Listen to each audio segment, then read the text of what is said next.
Coming up, I'll discuss an important article by Chris Rufo on our new civil rights agenda going forward. I'll make the case for why the Harvard Corporation should call it quits, because its own conduct needs to be a case study for mismanagement at the Harvard Business School. And Josie Glabach joins me. She's the host of Spaces with Josie. We're going to talk about the prosecution of Daniel Penny and the problem for today's Good Samaritan. If you're watching on Rumble or listening on Apple, Google, or Spotify, please subscribe to my channel. This is the Dinesh D'Souza Show.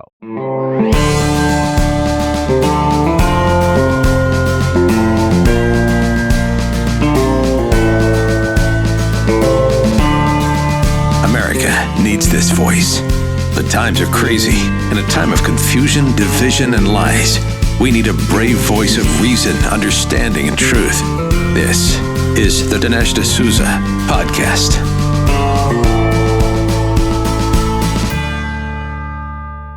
We are at a very pivotal moment in this country. Well, in many ways. It's pivotal in terms of an election that will decide the future, or maybe some would say non-future, of the country. We are at a pivotal stage in terms of our economy because the level of debt, now $30+ trillion, is raising the question of whether or not we can, in a meaningful sense, call ourselves a rich country anymore. Think of it, a guy who has a lot of assets but owes a giant amount of money that is going to threaten the security of those assets or wipe him out or severely diminish them, doesn't really call himself rich. Yeah, I have $10 million, but I owe my debtors $9.8 million. Well, okay, then you don't really have $10 million, do you? Regardless of what's in your bank account or in your possession, you're paying massive interest on all the stuff that you borrowed, and the debt is increasing and it's catching up with you. So we're facing critical forks in the road on many fronts. One of them, and this is the one I want to focus on today, is civil rights. I mentioned some days ago on the podcast that there was a debate going on over Martin Luther King. And part of it was kicked off by Charlie Kirk saying, in effect, well, Martin Luther King was this kind of suspect character. And then some of the black conservatives come along and say, well, why are you bashing Martin Luther King? Because, we're not saying that Martin Luther King was perfect. He, of course, had some sexual peccadillos. He would plagiarize in his youth. But nevertheless, aren't we trying to align ourselves with King's colorblind philosophy, his colorblind doctrine? And this back and forth, which went on for a couple of days, seems to make it appear like the fight is over King. It's over over Martin Luther King, the man. But actually, the fight is not over that. It's over civil rights. It's over the civil rights movement. And specifically, it's over the colorblind vision, and it's over the Civil Rights Act of 1964.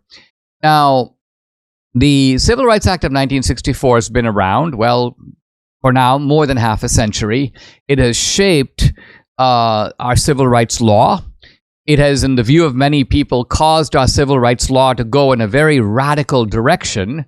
In some ways, it was the early incarnation, if you will, of a lot of things that we see today: proportional representation, affirmative action, DEI, diversity, equity, and inclusion. Now, there are some people who say that the civil rights laws enabled those things, and there are others who say that the civil rights laws were flipped on their head for those things to come about. So to take the second point of view, the civil rights laws were there, and the civil rights laws say pretty plainly that you can't discriminate on the basis of race.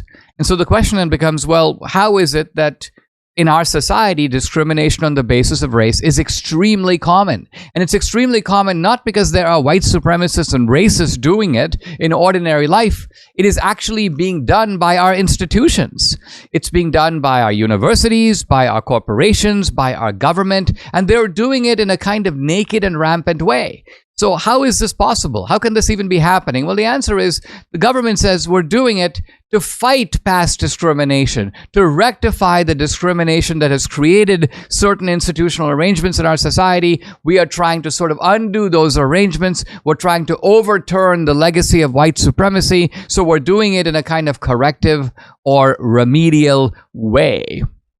Now, this has caused some conservatives to take the view we need to go back to the original civil rights vision. We need to stop with this using discrimination to fight discrimination.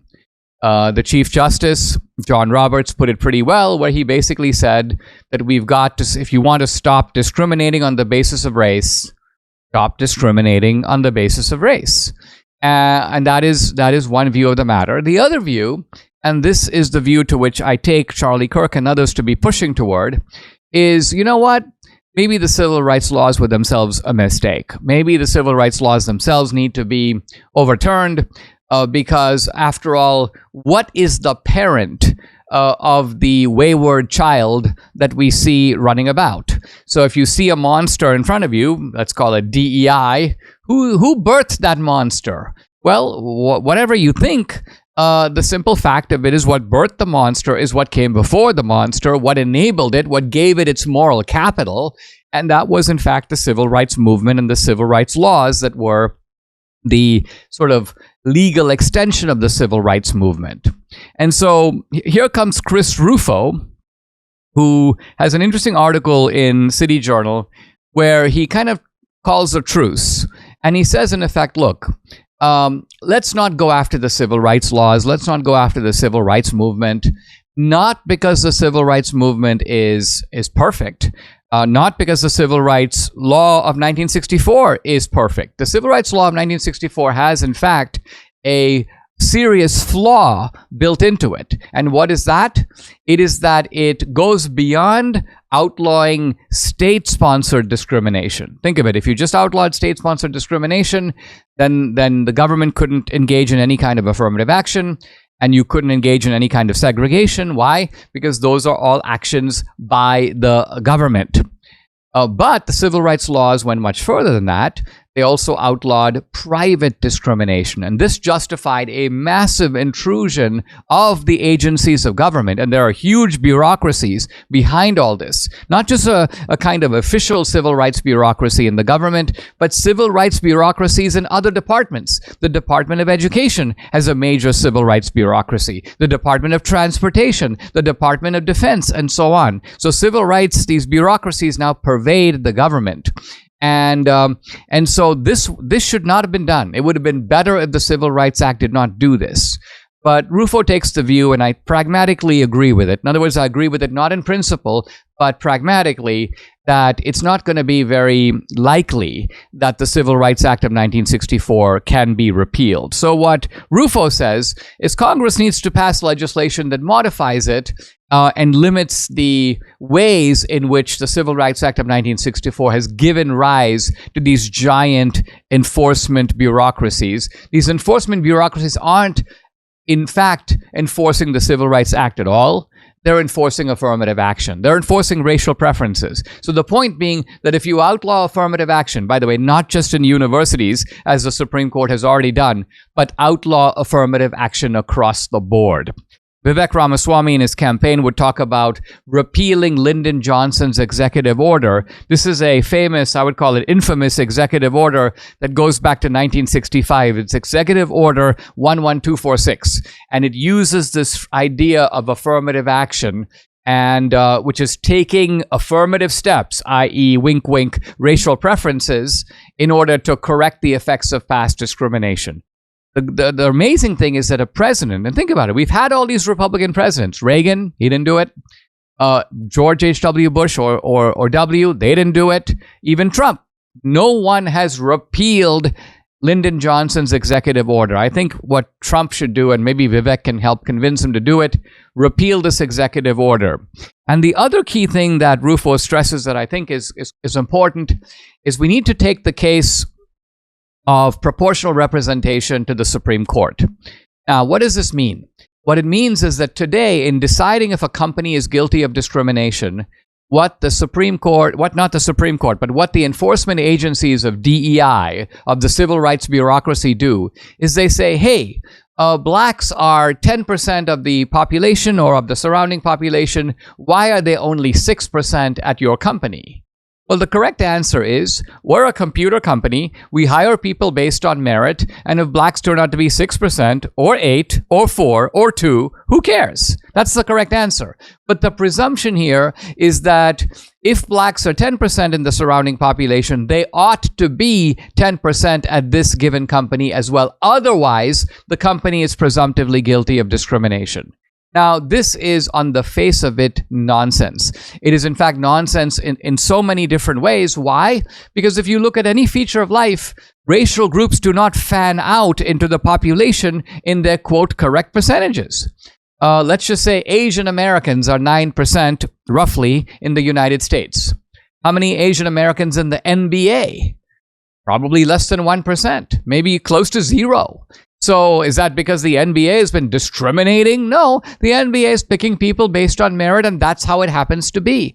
The same might be true if you're looking at, for example, cardiac surgeons, or if you're looking at airline pilots, or if you're looking at firefighters. The point is, there are all kinds of reasons. Even when immigrant groups come to this country, they don't fan out into every profession in a kind of algebraic way. They kind of go where other Indians are. So Indian guys come to America, they go, what are Indians doing around here? Well, some of them run these motels. Okay, I'll go work for a motel. So all the Indians, or a bunch of them, end up in motel management. Why? Well, there's no systematic pattern. Indians are overrepresented in that field, or overrepresented in medicine, and then they're underrepresented, say, in farming. Why? Again, not because farmers are discriminating against Indians. Indians just don't happen to go there for reasons of culture or interest or whatever. They tend to go elsewhere. So there is a case that was decided by the Supreme Court all the way back, I believe this was in the it was in the latter part of the 20th century, that's for sure. It's called Griggs versus Duke Power. That's the name of the case.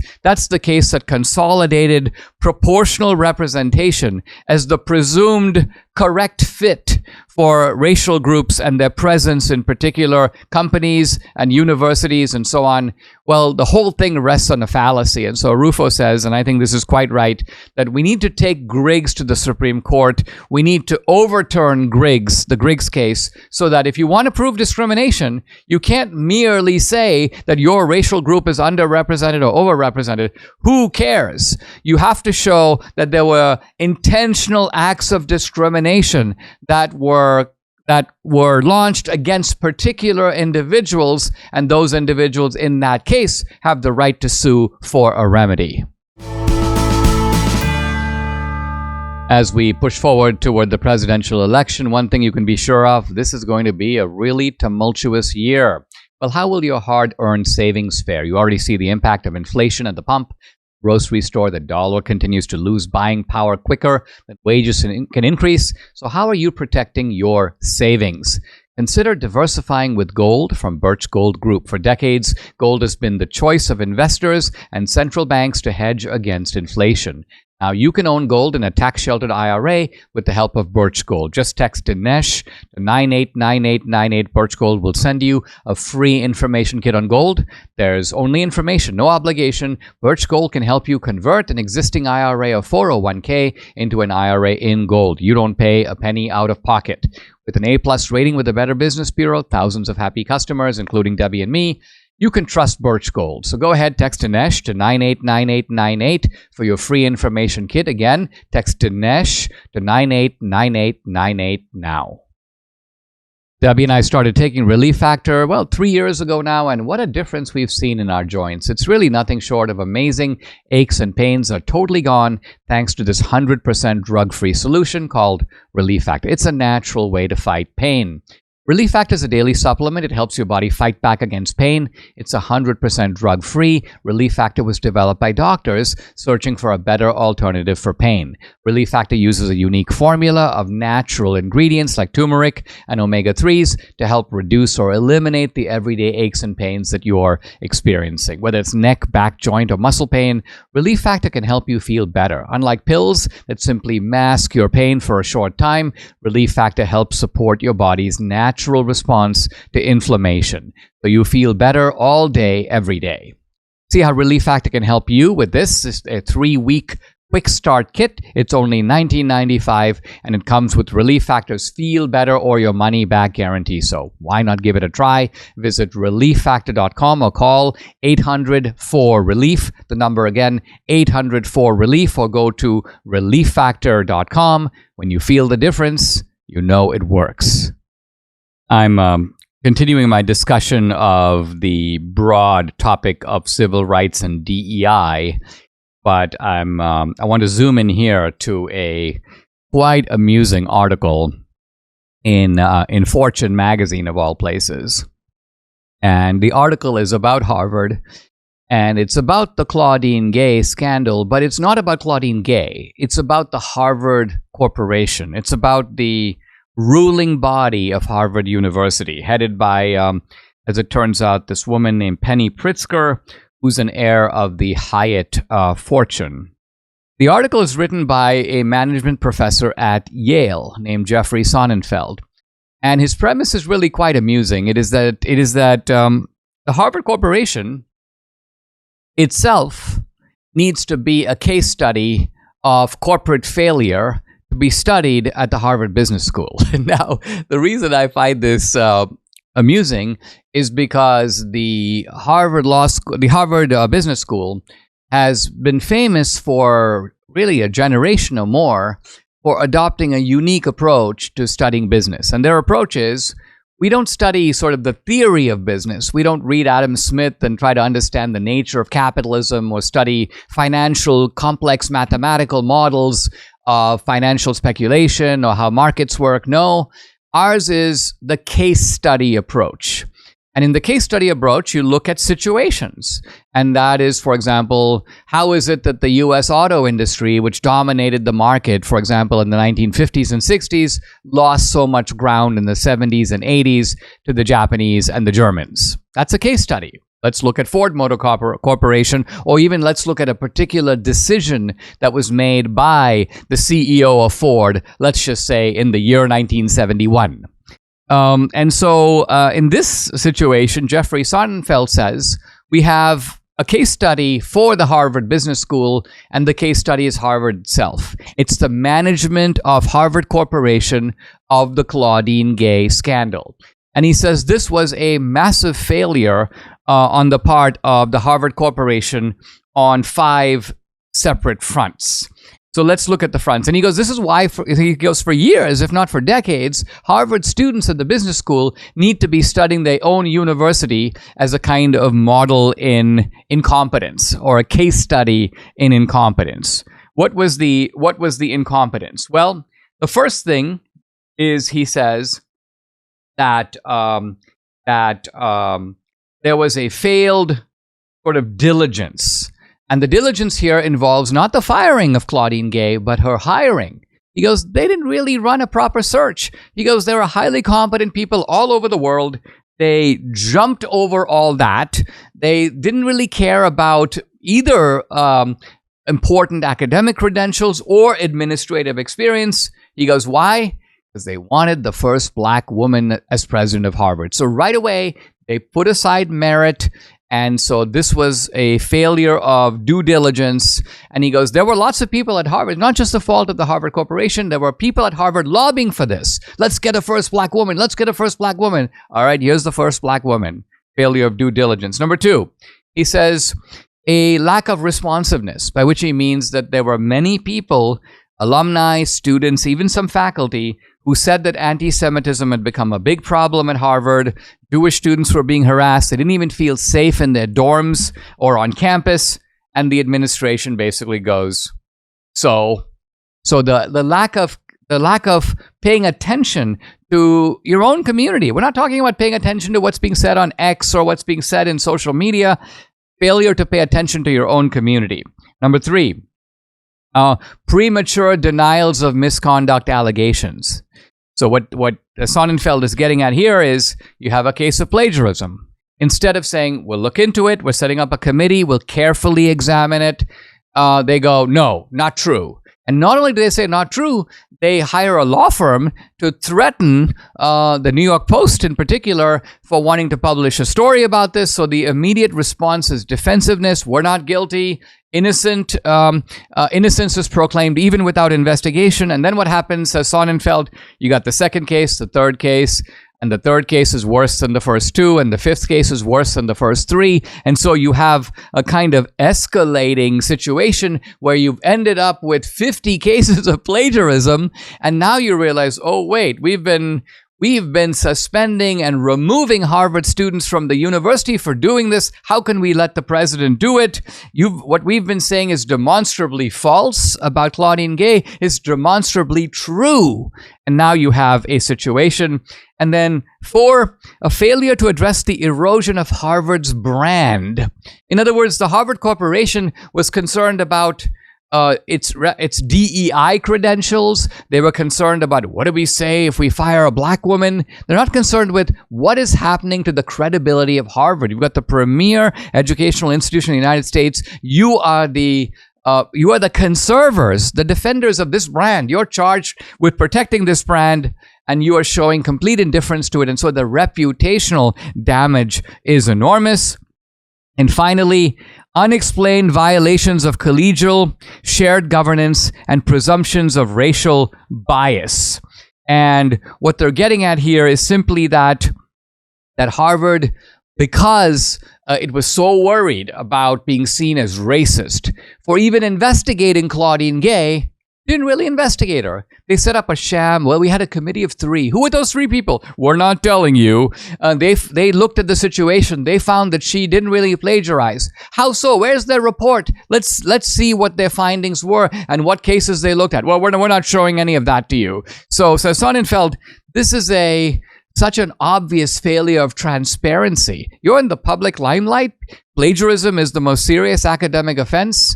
And if you act in this way, you're really showing an indifference to plagiarism itself. It shows that you're more worried about being called names. Oh, Harvard doesn't want to be called racist. And so for that, we destroy our academic reputation. So for all these reasons, says Jeff Sonnenfeld, the Harvard board itself is at fault. Now, he doesn't call for the Harvard Corporation to resign. I think they should. These people are lousy managers of Harvard's reputation. Now, there's some people who say, so what? Let Harvard go down the tubes. I actually don't want Harvard to go down the tubes, as I don't want any of these Ivies to go down the tubes by themselves. I would rather rescue them, although I agree that if they continue in this poisonous fashion, then they do deserve to sink to the bottom of the ocean. There is no better time than right now to call our friends at PhD Weight Loss and Nutrition to start your journey to a healthier you. As I hear from many of you about how PhD Weight Loss and Nutrition has changed your lives, I know each of us has our own reason for starting. I started because I was feeling a little sluggish, tired all the time. Debbie tried everything else and nothing would work, so we just needed some help. Heard from a lot of listeners who did what we did. Started the PhD Weight Loss and Nutrition program. I heard from one listener who went for his yearly physical. He was diagnosed with type 2 diabetes. Medicine made him a little sick, so he's like, let me try PhD instead. He has completely reversed his diagnosis. Debbie talked to a lady who, just like her, could not get the menopause weight to go away. Dr. Ashley and her team helped her lose the weight and keep it off. There are so many reasons to start, and honestly, I cannot think of even one reason not to start, to put it off. So make 2024 your year. Go ahead and call PhD Weight Loss and Nutrition today. Here's the number, 864-644-1900. You can also find them online at myphdweightloss.com, or the number again to call, 864-644-1900. It's time. Mike Lindell and the employees at MyPillow want to thank my listeners for all your continued support. Thank you. They are having an overstock clearance sale right now for the best prices ever when you use promo code Dinesh. You get free shipping on your entire order. Get 50% off the MyPillow 2.0 and the brand new flannel sheets. These sheets have just arrived. They won't last long. You can get a 6-pack towel set for just $29.98. Take advantage of free shipping on the larger items, mattresses, mattress toppers, all 100% made in the USA, on sale for as low as $99.99. Everything is on sale. The kitchen towels, which have the same technology as the bath towels, which actually absorb. You got dog beds, you got blankets, couch pillows, and so much more. To get the best specials, go to mypillow.com, use promo code Dinesh, or you can call 800-876-0227. Again, that's 800-876-0227. Make sure you use promo code Dinesh and get free shipping on your entire order while supplies last. Guys, I'd like to welcome to the podcast a new guest. I actually kind of know her as the Red-Headed Libertarian because that's her handle on X, on Twitter. Well, it's actually TRHL, the Red-Headed Libertarian Official. That's her handle on X. She is Josie Glabach, and she's host of Twitter Spaces with Josie. She's also a correspondent with Timcast, and we're going to be talking about the Daniel Penny case. Josie, welcome. Thanks for joining me. It was really fun. I joined you on one of your X Spaces to talk about the themes around police state, so thanks for doing that. Let's talk a little bit about this Daniel Penny business. First of all, is the underlying issue that we're going to be discussing the question of the kind of Good Samaritan? Because it seems to me this is not fundamentally a case about self-defense, is it? No. So Daniel Penny, he was charged with second-degree manslaughter for neutralizing a violent man on a subway. But there's a lot of inconsistencies between what happened with Daniel Penny and what happened with another man, Jordan Williams, who had exactly the same thing happen to him, where there was a violent man on a subway and ended up stabbing him. So Daniel Penny, he had a $200,000 bond or bail, and the other one had no bond or bail. And Daniel Penny didn't have his charges dropped, and this man did have his charges dropped. Their difference is their race. Daniel Penny's white, Jordan Neely's black. So it makes you wonder if this is racially motivated or if this is equity, restorative justice, I believe is the term that they like to call it. And it comes down to, okay, are they trying to, we know that they're releasing a lot of black and brown men from prison and not charging them at all and just keeping them on the streets, where at the same time, you see kind of more of a push for the white people to go to prison, even the ones like Daniel Penny who did nothing wrong. So I wonder if it's a way to take stats from, say, 2020 and compare them to stats from 2024 and say, well, look, white on black crime is on the rise. Look at all these convictions. And that's what it feels like to me. It feels like a way to push through a false narrative that they've already kind of prepped themselves and just affirm it for themselves and say, look at all this white on black crime is what it feels like is happening. It's demoralization, really. Wow, let's go into the Daniel Penny case in a little bit of detail so we can follow what actually happened. Here's Daniel Penny. He's on the subway, and apparently this guy who might have been mentally ill but was certainly out of control. Describe what was actually happening. What was that guy doing that caused Daniel Penny and a couple of others? But why did Daniel Penny put him into a chokehold? He was making threats. He was violently making threats. People were scared. They were screaming. There's video of it. And you see people are clearly afraid of this man. You see this man yelling erratically. You see Daniel Penny subdue him and get him on the ground and subdue him. And Daniel Penny, I believe, is military. Am I wrong about that? No, I think that's right. Yeah, he's sorry. Go ahead. Okay. Well, he seemed to follow the protocol. So he got the man into the headlock.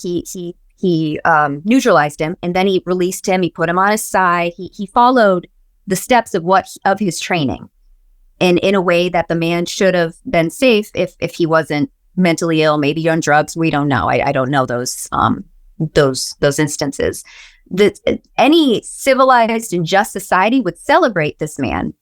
As Jordan Williams, which I mentioned earlier, he's a hero too. Exactly. So what's going on here? Why aren't we celebrating this man? Why is he being arraigned? Why is he charged with these insane charges that he murdered, that he has manslaughter? Like he was saving these people from God only knows what. We don't know what this guy was about to do.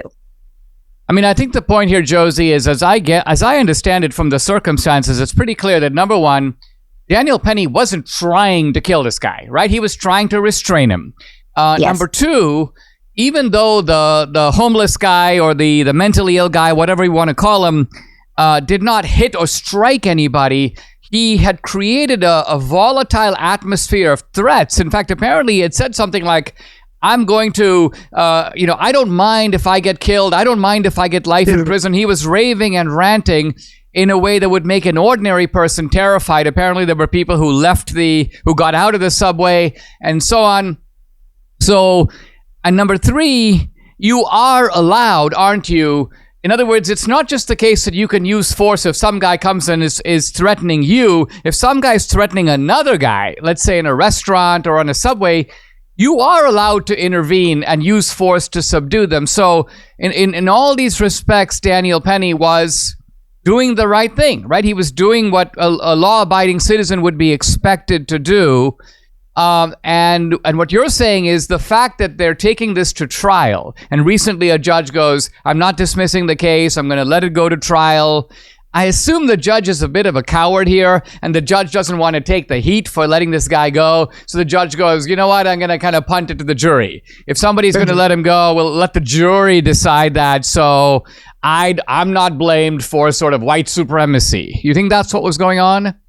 That's what it feels like. And, we're watching the breakdown of our country, and we're seeing it on a state to state level, not just on a federal level, but on a state to state level. We're seeing this demoralization, this destabilization, this chaos, and then the normalization of all of it. And I mean, I was thinking about it, and I'm a constitutional historian, and if you look at the grievances in the Declaration of Independence, New York City is worse off than we were in colonial America when it came to King George. I mean, there's a two-tiered, they were itemized in there, all 27 of them, two-tier justice system, government self-interest, government waging war against the people, government enabling enemies to hurt the people. Then there was the refusal to write laws for the betterment of people. And then there was this coercion of your rights if you wanted to be represented. And these were all listed in 1776. And we're seeing them all happen on a state level in captured states like New York City and in Massachusetts, in California.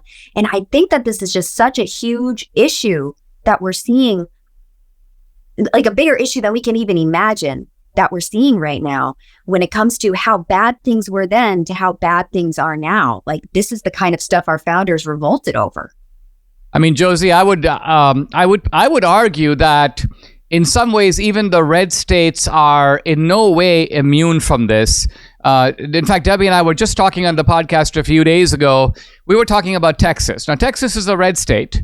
And the fact of the matter is Texas is now trying to do something about the border. But guess what? Yeah. The federal government is interposing itself and saying, no, if you build fences, we will take them down. So in a sense, if you think about it, what is the purpose at the most fundamental level for why we have a government at all? Isn't it to protect us from foreign and domestic thugs? I mean, isn't it to protect our basic safety, because all our other rights depend on that, so that if you have the border is one kind of problem, criminality is another kind of problem, but the two intersect, right? Because they intersect at the point of rampant law breaking that is being tolerated by the authorities. And in the case of New York, I take it that this is happening at a double level because the state government is doing it and the federal government is going along with it. So the citizen is at the mercy. I think this is what you're saying, and I'm saying it a different way, is that our fundamental rights are being jeopardized, and it's almost like the government is taunting us and saying, what are you going to do about it?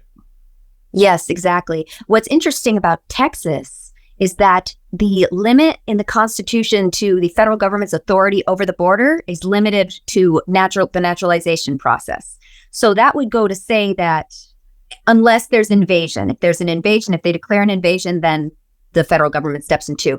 So that would go to say that everything else, the borders of these border states are are the responsibility of the state, so that Texas has full authority to control its border because there's nothing in the Constitution that prevents them from doing that, or that the government has any power to take it from them or do it for them. So this is an interesting test. Ken Paxton's brilliant. And this is an interesting test that he's doing on them because he does have the power. He does have the authority. I mean, that's interesting. What you're saying is that because I know that the Biden administration is going to say that that the job of controlling the outer perimeter of the United States is 100% the prerogative of the federal government. And what you're saying is that is true, but only to a very limited degree. The government can decide who gets to be or not be a U.S. citizen. It controls that administrative process. But no, it doesn't mean that Texas cannot secure its own border. That's very interesting. Let's come back to Daniel Penny. So on the one hand, you got Daniel Penny, and he is being charged. They're sort of throwing the book at him. On the other hand, you mentioned at the beginning of this conversation, you have this other guy, the black guy, and he was in a situation somewhat resembling that of Daniel Penny. He exercised his right as a citizen, and so they're not going after him. And that tells you that it's not that the government it's not open season on all citizens. It's open season kind of on whites. Now, I mean, think of how ridiculous this is, right? I mean, aren't white people 70% of the population even now, even this increasingly diverse America? So is it the case, do you think, Josie, that they have browbeaten white people in America to become defensive about their whiteness, to basically almost accept that their whiteness is a curse or liability? This is the whole premise of like white studies and abolishing whiteness. So it's a DEI precept extended to law enforcement. Yes. Whiteness is the original sin. It's the new original sin. Now, what's interesting about whiteness and what's interesting about communism is that they have the same parameters for what needs to be done about them. So whiteness, if you were to look up whiteness, what it means from the CRT people, it is whiteness is your history, your family, your religion, it's truth, it's borders, right? And you got to overthrow all of that. You got to overthrow all of this whiteness, right? Communism, in order to have your perfect communist utopia, you have to overthrow what? Family, your history, your borders, your religion, your truth. And so they took the outline from Karl Marx and they put it on CRT, and it's the same process and it's the same things, only instead of this is all bourgeoisie or whatever they call it in Marxism, now it's whiteness. So they've demonized the same traits of people of their enemy, essentially. I mean, I've been doing on my podcast, I completed it a couple of weeks ago, a survey of Solzhenitsyn's Gulag Archipelago. And he talks about in the Stalinist trials, they would ask people, what is your class? In other words, describe your profession, and that will tell us what class you belong to. It has nothing to do with whether you broke the law. It has nothing to do with whether or not, you did not turn over your grain to the collectivized farm. Your membership in the class is your crime. And I think this clearly applies to Daniel Penny, right? He's a white guy. His sin is kind of whiteness, because if it's pretty obvious that if Daniel Penny were not white and did exactly what he had done, let's just say he was a black guy, he did the same thing, it was a black homeless guy, it would have been no big deal. They would probably not be charging him. They'd let him go. So Daniel Penny is facing trial. Now, they won't say it this way, but his charge is being a white guy. Yes, it's not even just being a white guy, it's being a masculine white guy. It's coming at all the different traits of whiteness, all the different traits of masculinity and what keeps our society whole and running. And it's attacking those things, saying it's not only bad to be white, it's bad to be masculine and white. It's bad to defend people. And what's that going to make people do? That's going to make people not want to defend people. That's going to create more chaos in our society, because there's going to be more harm happening to people because nobody wants to step up. It's a very dangerous precedent what they're doing and what they're setting for sure. And it's pretty obvious that they don't care about that. In other words, that is not, they've probably thought of that, right? It doesn't take a genius to see that if you start criminalizing people for being a good Samaritan, you're just going to have fewer good Samaritans on the subway. And that's pretty obvious. Josie, This has been a very good conversation. I really appreciate you joining me, guys. We're talking to Josie Glabach. She can be followed on X at TRHL official, the redheaded libertarian official. She's also on Timcast. Josie, thanks very much for joining me. Thank you so much for having me, Dinesh. I haven't covered C.S. Lewis in a couple of days, just a lot going on. And so I took a bit of a break on the C.S. Lewis commentaries, but I'm picking it up now. And we are in the third of the four loves. This is the love that is called Eros. And I want to emphasize that Eros is not simply sexual attraction or sexual desire. It is the particular desire for a particular person. It is wanting that person that constitutes the Eros. Now, the sexual desire is part of that, but one can have sexual desire in a generic sense. Oh, I'm feeling really horny. Well, that's not Eros. At least it's not yet Eros. Eros is when those feelings and others descend on an individual, actually a member of the opposite sex. The question of whether you can have Eros in one's own sex, I will leave to the side, and it's something that C.S. Lewis leaves to the side. Now, Lewis makes the point that although Eros is very intense, it is very serious, it takes the whole project with a kind of grandeur. Nevertheless, people who are wise, or people who are living in Eros, people who recognize the place of Eros in life, take Eros less seriously. Certainly the world takes it less seriously, because the world, on the one hand, grants that there's a certain kind of latitude that you give to Eros. It deserves a certain kind of respect in itself. You go to a movie, for example, and a guy falls in love. It's never dismissed as, oh, that's ridiculous. Why did he choose that person? You give a lot of latitude that, okay, well, he's in love. And even though you and I are a little puzzled, that doesn't seem like somebody well-suited, we don't really see the chemistry. Nevertheless, it's sort of like, all right, well, that's his choice. That's somewhere that he wants to go. So the world gives Eros a lot of latitude. At the same time, says Lewis, there's a lot of sarcasm. There are a lot of puncturing jokes. Eros relies upon a general recognition. The reason someone can make jokes on the subject is they can count on the audience to be in agreement. The audience is already there. And so there's a natural sense of laughter when silly things about Eros are brought up. And Lewis says it has to be like this, because anybody who understands the nature of Eros recognizes that you've got two things that are conjoined that sort of, it's an odd couple. So what's the odd couple? I don't mean the odd couple is the boy and the girl. The odd couple here is the soul and the body. And so Eros on one level is soaring, it's transcendent, it's spiritual in somewhat of the same sense that friendship is spiritual. It is voluntary, unlike storge, which is, you and your neighbor, you happen to be next door, you have siblings, you just happen to be born into the same family. In Eros, as in friendship, this is something that you undertake it. You make a choice. And so it's spiritual in all these ways, and yet it, of course, involves bodily sensation, bodily excitement, bodily feeling. And C.S. Lewis goes, whenever the body is involved, well, all kinds of other factors come into play that are really not in our control.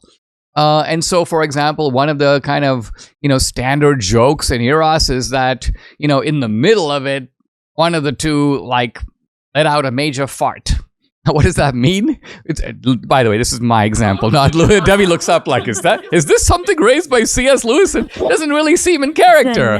No, it is not in character, but it may be in character for me to raise it. Why? Not because I like talking about these topics per se, although Debbie's like, well, Dinesh, I don't know. But what it is it illustrates the point. And the point is that right in the middle of this really serious thing that you're doing, your body lets out on you, or you get a crab cramp in your right leg. So here's Lewis. This is Lewis talking in an abstract way of what I'm trying to make more concrete. Lewis says that, like any other appetite, it reveals its connections with such mundane factors as weather, health, diet, circulation, and digestion. So what is Lewis saying? Just what I just said, except Lewis is saying it in a more roundabout way. Part of what's going on is 50 years ago, you could address these matters with a certain degree of tact and insinuation, and people would immediately know what you're talking about. I take it for granted that people don't always know what Lewis is talking about. Digestion, what does that have to do with it? The weather, what? So I think it's important, and this is why I try to make these things explicit. So here's Lewis. Lovers, unless their love is very short-lived, again and again feel an element not only of comedy, not only of play, but even of buffoonery. Why buffoonery? Because the body is like a really clumsy instrument for this kind of spiritual connection that one is seeking to develop with the beloved. Again, Eros is about developing not only a connection, but kind of a permanent connection. And therefore, says Lewis, you can only really make it work if you recognize that you're doing it with, you can say, faulty equipment or clumsy equipment. And he says mature people kind of recognize this. Now Lewis goes into something that is a little bit unexpected, and he doesn't give a real reason for going into it, but it connects to his issue of play. And I think his point is actually quite profound. And that is, he says that in Eros, you often have a man and even a woman sometimes participating in what is clearly a kind of massive control and domination type of ritual.